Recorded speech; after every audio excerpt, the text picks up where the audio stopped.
Seahawks fans, if you want more videos all off-season long on everything going on around the Seahawks, from rumors, news, free agency, trade, draft, hit that big red button and subscribe. We are less than 300 followers away from 24,000 here on our Seahawks channel. So if you haven't already, hit that big red button and subscribe.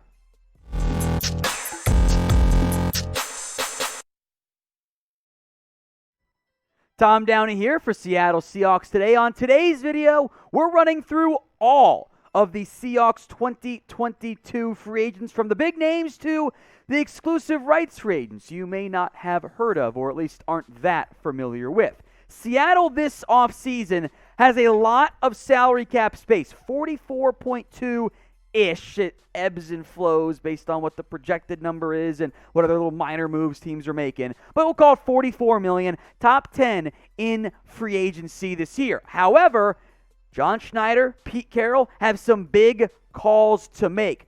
30 different free agents are going to take up, at least potentially, a decent amount of that cap space. So before they go out and look at other guys in the market, they got to take care of some of their own. Let's run through all these big names and all the names. Beginning with Duane Brown, the left tackle. He's been the starter since Seattle went out and got him from the Houston Texans back in 2017. And Brown has played really well overall for his career in Seattle. This year, though, I thought the signs of age, he turns 37 in the offseason, began to show up. Maybe bring him back on a one-year deal. I don't think you can give him a big-time contract. Seattle did not do that this preseason. They were right to do so. I didn't want to pay him that big money anyway. One-year deal, I'm open to it. Beyond that, gets a little bit dicey.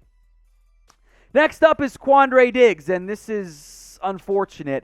The brutal leg injury after, I thought, borderline career year, if not was career year from Diggs, does impact his value on the market. He should be back. He should be healthy. He should be good to go for week one. Not a guarantee. We know how much Diggs is liked, loved, and respected in the team's locker room. I think you got to bring him back. Figuring out the value is a little bit tricky. I thought Diggs, no disrespect to DJ Reed or Jamal Adams, was this team's best defensive back. Without him, they're missing that playmaker and coverage safety. Who do you think is the Seahawks' number one most important free agent this off-season? Some more names we're going to get to, plenty of more names, but I want to hear your thoughts. If you get the ad break here on YouTube, take advantage of it. Head down to the pinned comment and drop a name for me, especially if it plays. Go do it right now and let me know.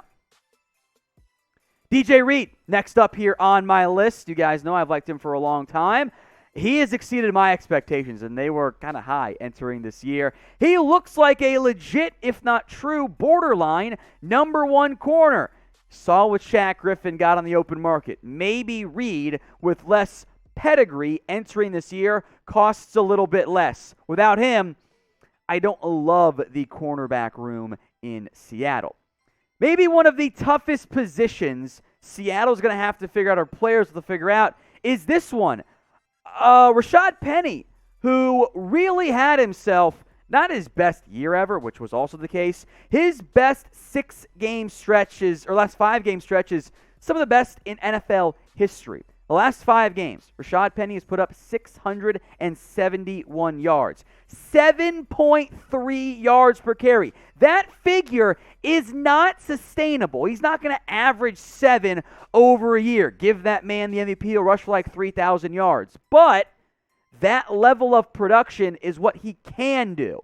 It's unfortunate for Seattle. It took him his entire contract with the team to finally see it. His previous 32 games, by the way, 901.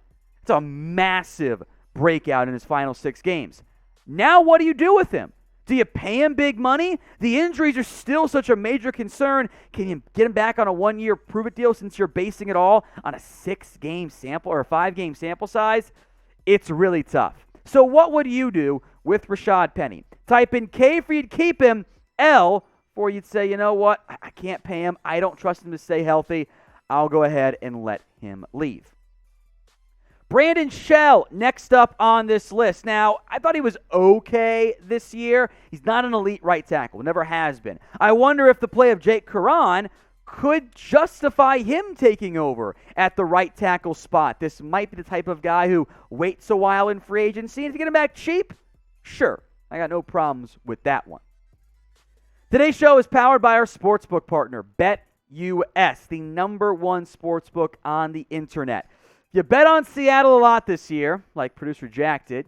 Maybe you're not feeling all that great. But if you used promo code Seahawks125 at chatsports.com/bet, you've still got the 125% deposit bonus. So if you lost some bets, you didn't lose all of your money. In fact, overall, you probably made money on other games. The playoffs are here. I say bet on them. Here are my picks in the AFC. Raiders +6. Bills -4, Chiefs -13. In the NFC, Bucks -9.5, Cowboys -3, Cardinals +4. I parlayed all 6 games. If I get them all right, which I've done twice this year already, $5 bet, $215. Ooh, I like it. Chatsports.com/bet, promo code Seahawks125. Let's talk tight ends now. 2 of them here. First up is Gerald Everett. He did make some plays.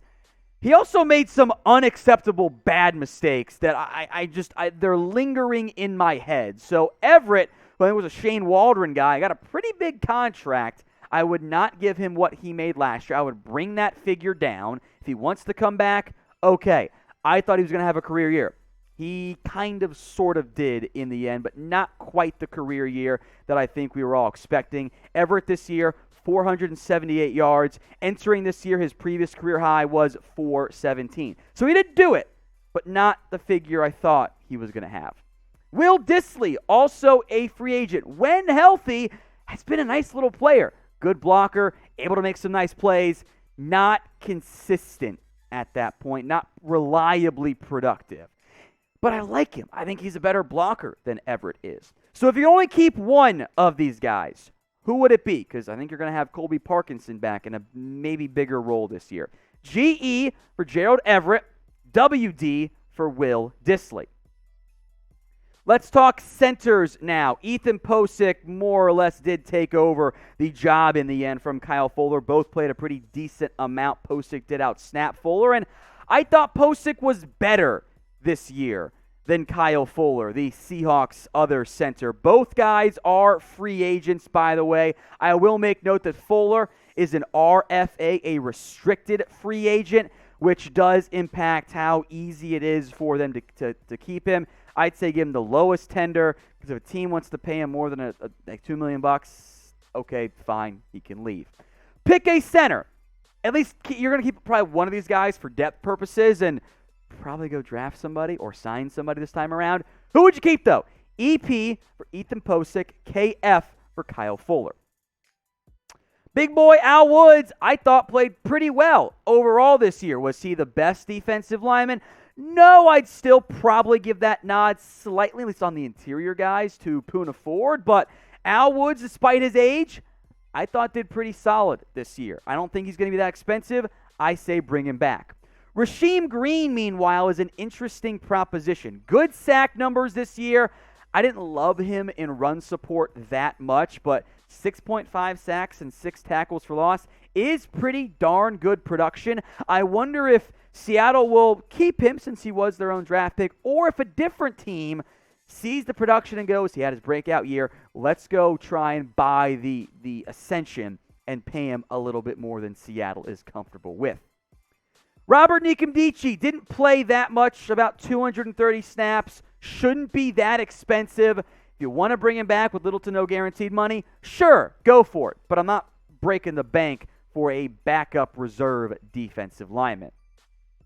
If you're looking for more Seahawks videos, you've come to the right spot. We've been posting them all week long. Some offseason rumors around Pete Carroll, some DK Metcalf conversation, some trade targets for this team to go out and explore as the trade rumors begin to return. If Seattle makes a move this offseason, whether it's trade, sign somebody, rumor to sign somebody, we're going to cover it. We're going to break it down for you guys, I promise you. So turn those noties on. Don't miss out on a single video here at Seattle Seahawks Today. All right, more backup guys. We'll go quicker on some of these players. Jamarco Jones, whatever. I'm not that intrigued by him. If he's cheap, sure. Sidney Jones is another more notable name on this list, but I wanted to group him by some other corners. Played a decent amount this year, and as the year went on, got better and better. I was pretty intrigued by Jones's play.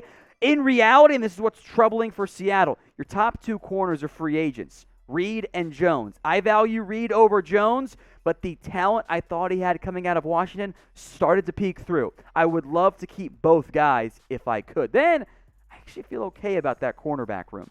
Bless Austin is next up here, a guy they signed off after the Jets cut him. Didn't play that much, didn't think was that good, so cool if you keep him, but again, no guaranteed money. Phil Haynes is an intriguing name here on this particular list. By the way, both Haynes and Austin are RFAs, so shouldn't be that cheap, little to no guaranteed money. When he's been able to play, I thought Haynes has shown some good things. The issue is he's barely been out there over his NFL career, so sure, bring him back on the cheap, tender him at the low level. If he impresses in camp, keep him. Otherwise, cut him and save $1 million and some change. Now, which side of the ball do you think needs the most improvement? I think I'd lead offense over defense, but I do want to hear from you guys in the comments. So let me know. O for offense, D for defense. One of your guys' favorites, I know that from look at the comment section, Alex Collins. My suspicion, brought back on a very cheap deal as long as the regime stays mostly the same, and maybe it kind of rotate around the practice squad even. I don't think there's a long line of teams that want to sign Alex Collins, but it'll be cheap. Geno Smith, I wonder if that DUI could end up impacting him here, but he's always been kind of brought back on the cheap in Seattle. I don't think he was bad when he had to play, but he's Geno Smith. He is who he is. Cheap backup vet quarterback? Sure. Bring him back. Adrian Peterson is our cheating here. Because he was on the practice squad for Seattle and because he's not eligible really for a futures contract, Peterson is technically already a free agent. He can sign wherever he wants to in the end. So it's not like the normal got to wait till March. The team could pick him up. Nobody's going to. He was a bit banged up as well. He's washed. I'm sorry. He doesn't have the juice anymore. No doubt Hall of Famer. I wouldn't worry too much about Adrian Peterson. Let's look now at the team's ERFAs, exclusive rights free agents. These are guys that normally practice squatters more than anything, don't have the experience to hit the open market, and their options are if Seattle wants them to play for the team. You really got three paths here, right? Step one, Seattle says, you suck, we don't want you. They become a normal free agent. Seattle says, we want you. Here's a very, very cheap, like $60K contract. That's what you're worth. You're not going to get anything more than that. It's the vet minimum for a player of your age. Sign it. Player doesn't sign it, they can't play football. So these guys will be back on the roster most likely at very, very cheap costs just to fill out the back end for the preseason. Receivers, Penny Hart, John Ursura. Maybe this is the year for him. Who knows? Dakota Shepley, he should be brought back as well. Marcus Webb was banged up all year, defensive lineman. Brian Monet fits this category as well. Younger guy, hasn't played that much, was on the active roster. Good football player. Tanner Muse, a linebacker, mostly practice squad. Same with John Radigan. Guys that get promoted late in the season to practice squad or to the active roster, get credit, and then they're free agents.